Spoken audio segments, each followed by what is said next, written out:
I'm Vlad, and I have no idea if there is any way to get a better booking than this, to be the opening act for John McAfee and for Adam Back. I mean, this is my first presentation at a Bitcoin-related conference. I have done some academic stuff, but nothing related to Bitcoin. I'm a bit nervous, and I have decided for this presentation to focus on something which zooms out on what we usually focus on, and think about the people around us, like the cameraman who is watching us talk about Bitcoin for 3 days in a row. And I was thinking yesterday, what is on his mind? Like, what are these people doing just talking about Bitcoin? Are they fanatics? Are they like a cult? Are they trying to overthrow the system to their crazy ideas?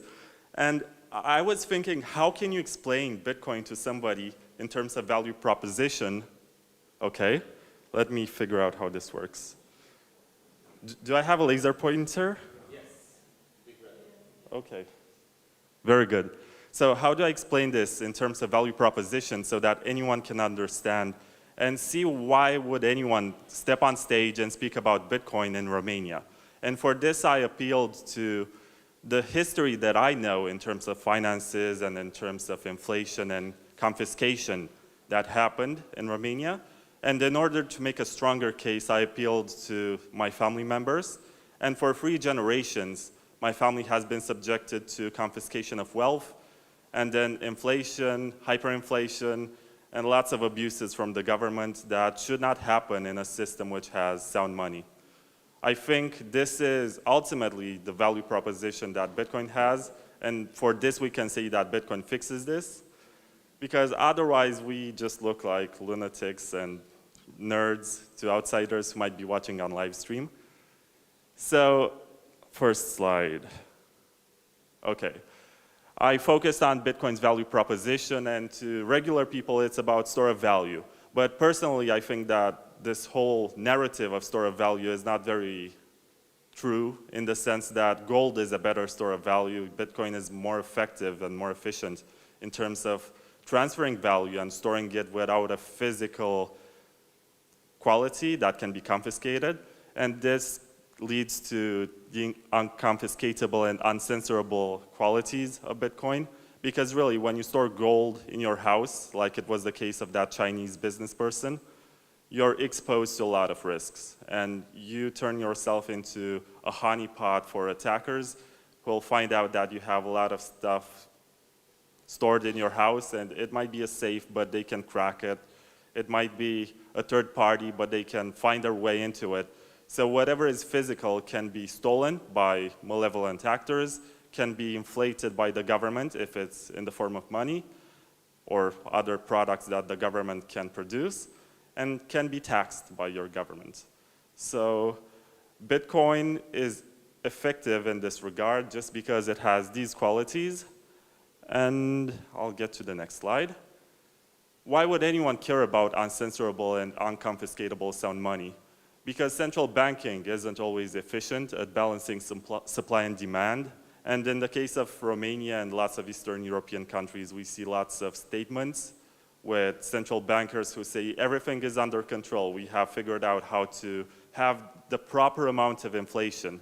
Not too little, not too much, just enough to stimulate the market, to help banks give credits, and all sorts of stuff. What we have seen in 2008 and 2009, that all these predictions and all these plans basically crashed and burned, and we all suffered, and at the end of the day we ended up having debts, individual I mean, because we bailed out the banks, and it will be us who pays for all of this experimental fiat money mumbo jumbo. I don't know how I should call it. It's all uncertain, and nobody has any idea what they're doing, even though they pretend that they are in such a high position and they're governors of the central bank. And countries around the world suffer from this arbitrary and abusive confiscation and hyperinflation. We can see the case of Venezuela right now.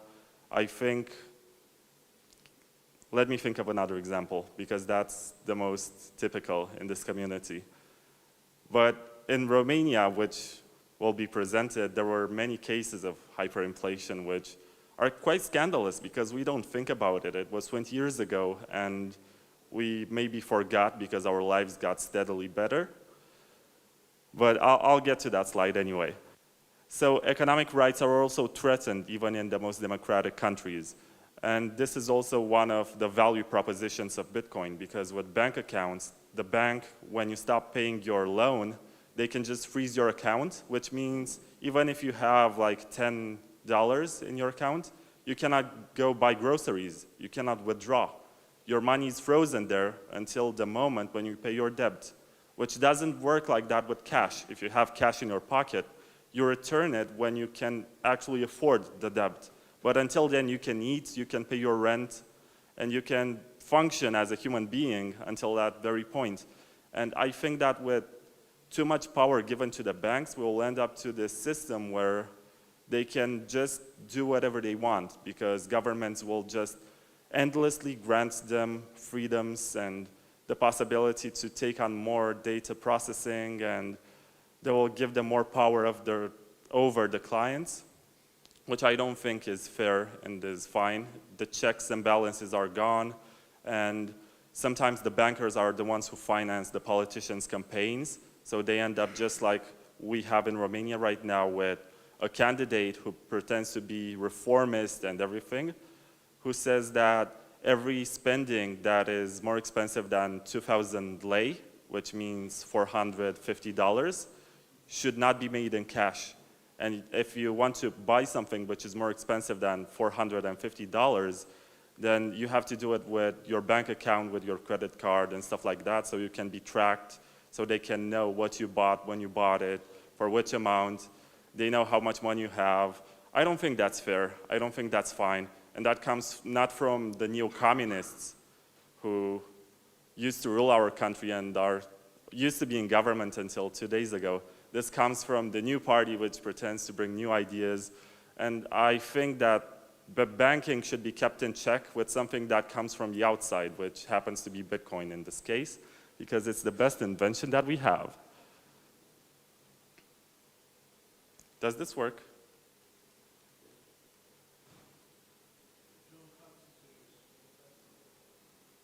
I pressed too many times. Okay, so the case of Romania, because this is from where I started. They say that the formation of Romania took place in 1862, when they basically acknowledged the union between Wallachia and Moldavia, the two historic regions. And I think this is boring for most people, and I will try to get over it and get to the most interesting part very fast. But in 1863 and 1864, they have what we were taught in school, the reformist measures by ruler Cuza, who said that it's good to secularize the wealth of the churches, to basically create a national church instead of having many private churches, and also confiscated everything that used to belong to the noble class and give it to the peasants who were working the lands. And maybe that this was necessary in that point because the centralization of power was huge, and maybe that we as a state were able to grow and develop a capitalist model after this authoritarian move. I'm not sure. Maybe that it's wrong to judge with my current values something that happened more than 150 years ago. But what I do know is that in 1948, when the communists came, and that's 71 years ago, that's not such a long time ago. My grandmother used to remember it. And she saw how banks were nationalized, the industry was collectivized, resources were given to the state. And this didn't just happen in Romania. It happened in all the Eastern Bloc countries, as after World War II, we were basically declared on the side of Russia to be integrated into the USSR agenda. And all the countries ended up having communist regimes, which declared that wealth and everything that you owned should go to the state to be redistributed. And it was abusive, and I'm going to present you some clear cases on it. And also around the time, there was the collectivization, which meant that peasants, which made up about 70–80% of the population, were pushed and were forced with deportation, with lots of abusive, physically abusive measures to give away everything that they have, from the lands which they received in 1864 and all the way to the animals that they had in their yards, to the wealth they had and everything else. And inflation in Romania is kind of a funny topic because nowadays you hear the governor of the central bank say, we have the inflation in check and it's not very bad and there's nothing that can go wrong. But in 1991, it was 170%, and the peak of it was in 1993, which is 1 year after I was born, to 56.1%, which is scandalous. And I'm going to present to you a case where basically the amount of money that could buy a car ended up buying a couch. And this is a lot worse, if you ask me, than buying Bitcoin in December 2017 at 20,000 and then waiting until December 2018 when it was 3,500 or something. So you can see the inflation rate, and nowadays I think it's around 4%, but it's still not enough to incentivize you to save. And these are my family members. That's my grandmother on the left, and she was the daughter of Iane, who was Greek, who was a butcher, and he had a small Iane had a small butcher shop, and they basically lost everything when the communists came in 1948. They had an extra house, they had this business, and she was declared to be an enemy of the state. And her husband, Flora, who was the son of Stefan, was also the son of a business owner who had a carpentry and glass window business. And he lost everything after confiscation. And for a few years, he was not allowed to finish his studies and graduate high school because, once again, he was an enemy of the state. He was not from, we used to say rădăcini sănătoase, which means healthy roots. They wanted everybody to be from a very peasant and poor class to be promoted in communism, which most of the times it meant uneducated, and it's also the reason why in the first few years they ended up promoting in ministry and high governmental places all sorts of people who did not even know how to read. And they were just given orders and told what to do, and they would just execute. And around the time in the 1940s, 1950s, it was also when the elites, I mean the intellectuals of Romania, had to either flee the country or go to the kind of forced labor camps that we had. And the salt mine that you saw today was the result of decades of political prisoners who were pushed to work. I'm not sure if you know that, but also this and the one from Slănic Prahova are the results of forced labor during the communist era. Maybe not all of them were intellectuals, but if you were committing any type of crime against the regime, they would send you to a camp of forced labor, which was even worse in Russia by comparison because they would send you to Gulag, and God only knows what happened there because the crimes of communism, unlike the crimes of fascism and Nazism, were never judged by any international court. So we carry that burden, and we seem to forget too easily that it was only 70 years ago that this happened. And this is my father. He doesn't like to be in pictures, but in 1989, in November, he had the wedding with my mother. And you know that weddings are basically fundraisers where young couples receive amounts of money to start a new life, maybe buy a house, move into a place of their own. And they wanted to buy a car, which was a Dacia, which is a very bad car, but it was the only one that they could get at the time. And even if they had the money, they could not buy it because the system made you deposit the money and then be on a waiting list. And you had to wait up to 2 years to get your car, which is insane. Nowadays, you just go to the dealership and you even get your car without paying anything because it's on credit and you become the slave of the banks for 20 years or something. But around that time, they deposited this money, and the 90s came, the revolution came, and they were caught off guard, and they realized that they were not getting any car. So they tried to get their money back, and by the time they got their money back, the inflation has pretty much destroyed the value of that money so that they bought the couch on which I slept as a child with the money that they raised during the wedding to buy a car.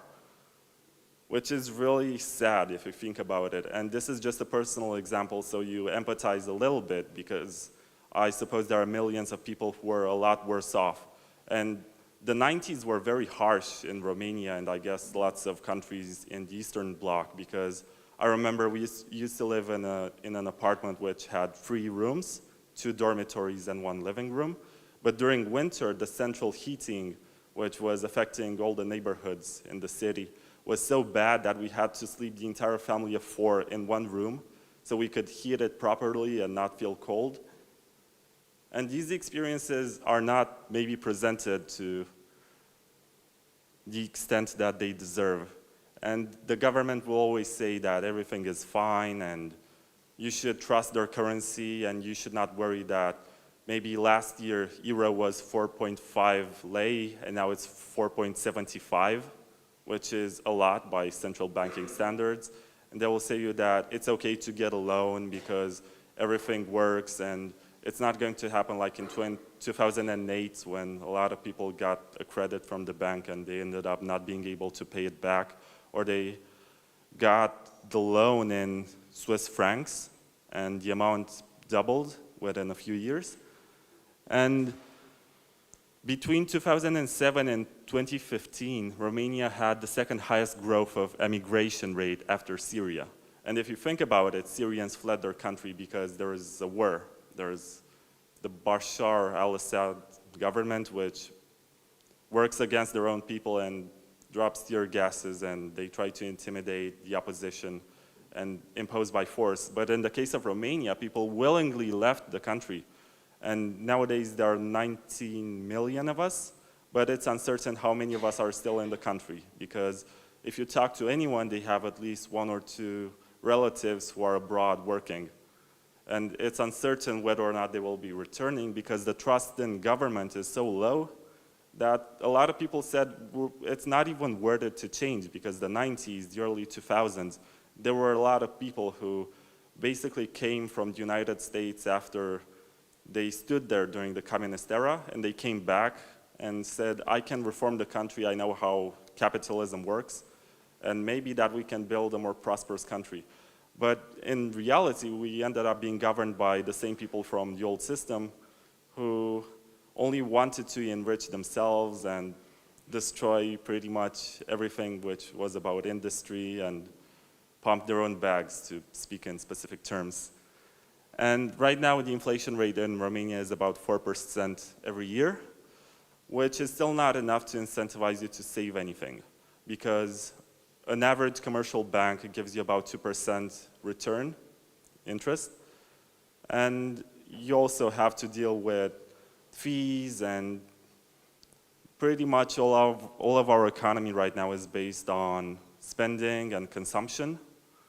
And I read somewhere that 40% of the world's capital is being traded on Wall Street, which means that during the next financial crisis, the rest of the world is going to be hit a lot harder than before. And the fact that we don't have any kind of industry and we base our economy specifically on the fact that people spend their money, that's dangerous, because the moment when people will not have money to spend and will want to save, the whole system collapses. And that's why I got into Bitcoin in the first place. It didn't make much sense in 2014 when I heard about it, because I was a student, I didn't have enough money. At the time, there was still the Silk Road stigma. And I just thought to myself, is this for me, really? And the answer was no. But when I started making money for myself, and I got to the point in my life where I had to consider the options, and the only option that you have as a young person in Romania, if you want to buy a house, is not to save, because you're going to lose money, but to get a loan from the bank. But that means that for 30 years, which is pretty much your entire professional life, you're going to pay back. But you don't have any kind of guarantee that you're going to have a job. You don't have any kind of guarantee that you're going to have money to pay it all the time, which brings penalties in itself and subjects you to all sorts of unpleasant situations about which young people don't think. We are all reckless. We think that if we got a well-paying job, then we're going to hold on to it for the rest of our lives and we're going to work it out. But The world economy doesn't really care about our expectations and our wishes. And we also have an increasing debt per capita. And every citizen on average has to pay about $4,000 to the government to become solvent pretty much. But the average monthly salary, no, the minimum wage right now is $400 a month, which really isn't much. And I didn't put the graph in this because I did the presentation last night, but the debt per capita is increasing, and I think since 2010 it has tripled, and there's no trend which shows that it's going down at any point in the future. So if you're Romanian and have been subjected to all of these experiences, then it makes some sense to invest. This is not financial advice, by the way, but to own some Bitcoin and hold it just in case, just if the financial system doesn't serve your interests anymore. And yeah, Romania is not even the only case, because all the countries under the political influence of the USSR have had to deal with this, but Romania is one of the worst because we have had incompetent and corrupt politicians. I looked up Poland, for example, and they were able by 1995 to stabilize inflation and not have any of the crazy dynamics of the market that we had in the 90s in Romania. And Poland right now is a champion of European industry, and they have lots of small businesses and lots of big European corporations which produce in Poland, which Romania doesn't really have. We don't sustain our economy with anything. And I also looked up Bulgaria, which often is the example with which Romania gets compared, because they are our neighbors, and sometimes we like to make fun of them because they're poorer and they have fewer resources and they do worse in metrics. But actually they have a better record with inflation than we have, which should make us all think. It's a smaller country, sure, it's easier to govern, but they have done a better job at economics than we have. And incompetence and corruption are common all across the region. It's just inescapable. You see new people coming all the time making promises about making politics better. I myself used to be involved in politics. I graduated from a university with a degree in political science, and I tried to run as an independent for the mayor of my hometown. Got 6.5%. Which was disappointing for me, but people encouraged me and said, no, you should do this like for 20 years, every election cycle to run, and then people will vote you in office. But in the meantime, I realized that it doesn't matter who you elect into office, because there is a bureaucratic apparatus that is always there and will always stand in your way no matter what. Will always have its own agenda. Sometimes there are people who have been corruptively and abusively hired there to represent somebody else's interest. And in here, at least, we have a test when you get the job. We say that if you pass that test, then you're competent and nobody can fire you unless you have some kind of very strong violation of the rules.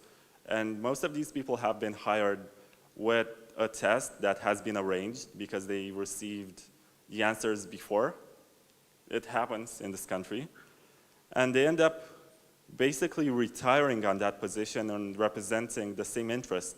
So even if you step into the system and you try to change it from within, you're not going to go very far, because you find these people who have all the interest because they received a lot of money and their jobs depend on it, to stop you and throw mud at you and destroy you and tarnish your reputation, which is how politics works. But now we have Bitcoin as an external form of money, which is non-governmental, is not controlled by or manipulated by any corrupt government. It is manipulated in terms of price action. I can agree with that. There are whales which maybe do pumps and dumps, but that only happens with new inventions in financial markets which have very low liquidity. And as more liquidity gets into the game, it's not going to matter as much if somebody with $10 million decides to suddenly buy. There's not going to be a spike. It's going to be much more stable. We're not going to see as many gains.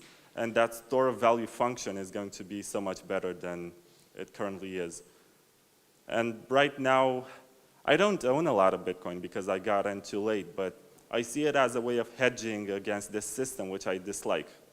It's my way of protesting against the government without actually being in front of the government palace every day and holding a banner, because I have done that for a while and it doesn't work.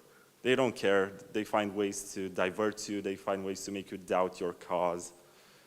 And Bitcoin fixes this. So thank you.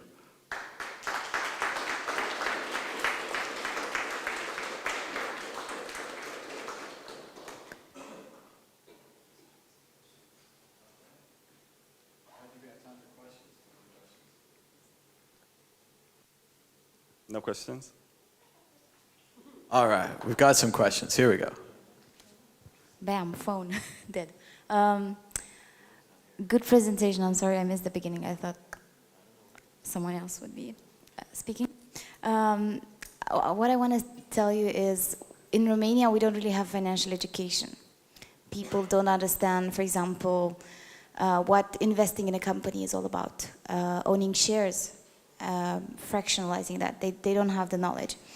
And I personally trained 6,000 freelancers, taking people from being a slave in a corporation to being financially independent and working with clients and building their own reputation.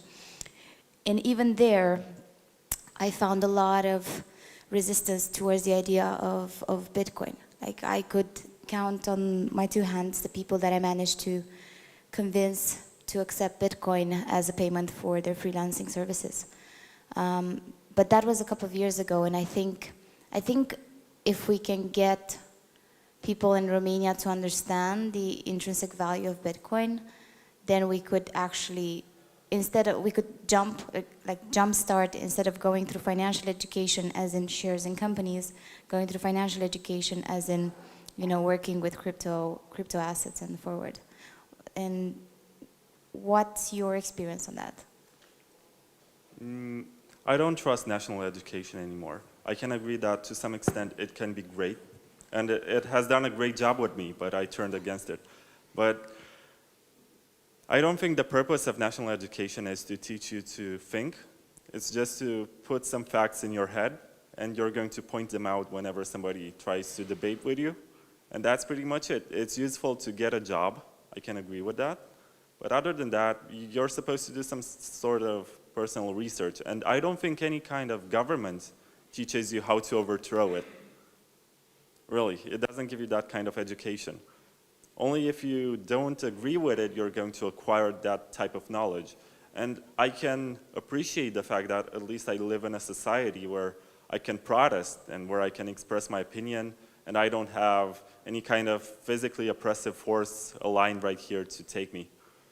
So the fact that we are able to consider an alternative to government money, and the fact that we can debate on it, is really impressive. And I appreciate it, but we can do it better than this. And in regards to freelancers not accepting Bitcoin, well, yeah, it might be due to the volatility and the fact that they might need to spend it. If you explain to them that they can dump the coins on one exchange whenever they receive them, then it can work. But I guess human nature makes us just speculate. And when we get paid in Bitcoins for something, or we get a tip in Bitcoin, we're going to say, oh, I need to buy this for myself, or I need to pay my rent, but what if I wait until tomorrow? Maybe by tomorrow I'll be richer. And if I'm not richer by tomorrow and I lose value, then how about I wait another day? This happens. Hi, Vlad here on the right, left, right, somewhere. Thank you for the presentation. I actually agreed on Roxana's point as well, but I wanted to ask the same question, but then I realized what actually happened in India. The only way you can really engage the youth is by aggressively creating communities and meetups. That's the only way to make it work. It has to be free. It has to be every week. It has to be every single week for like 1, 2, 3 years. Yes, so you know that. And in India today we have 1.3 billion people, and Bitcoin is officially banned. You cannot use your bank instruments or any kind of payments to buy Bitcoin. But if you see, the crypto awareness in India is extremely high. It's insane. Like, everybody knows what's going on. But on the same line, are there something like those happening, like what she did? Or are there any communities run by students? If not, I think that's the best option? I agree that meetups can be great, but I have come to the conclusion personally that if people need Bitcoin in their lives, they're going to find it. There are so many educational resources up to this point that anyone can find a podcast or a book or anything else to educate themselves and understand it. If we try to evangelize and promote it to people who are otherwise closed-minded and they will not listen at all, then that's a waste of energy. And it also makes us be insufferable and makes us look like some kind of smug who tells them, oh, the central banking doesn't work, so you should dump your fiat. I used to do that. I realized that people don't like me, and I just allow them. They know what I do. My friends know what I do, and if any one of them wants to invest into Bitcoin, they come to me, and I usually tell them just get some, don't buy much more than you can afford. Don't get a loan to buy Bitcoins thinking that you're going to speculate and get rich. I know that Mr. Hodl did that, but it's a huge risk, and I'm not going to advise anyone to do it. And just wait 10 to 5 years. Forget about it. Don't get involved too much. If you're a working professional, don't turn your life into this because it will not make you happy. Just forget about it for 5 years and then see what happens. If you think it's still good, then keep on holding on to it. But it's a long-term game.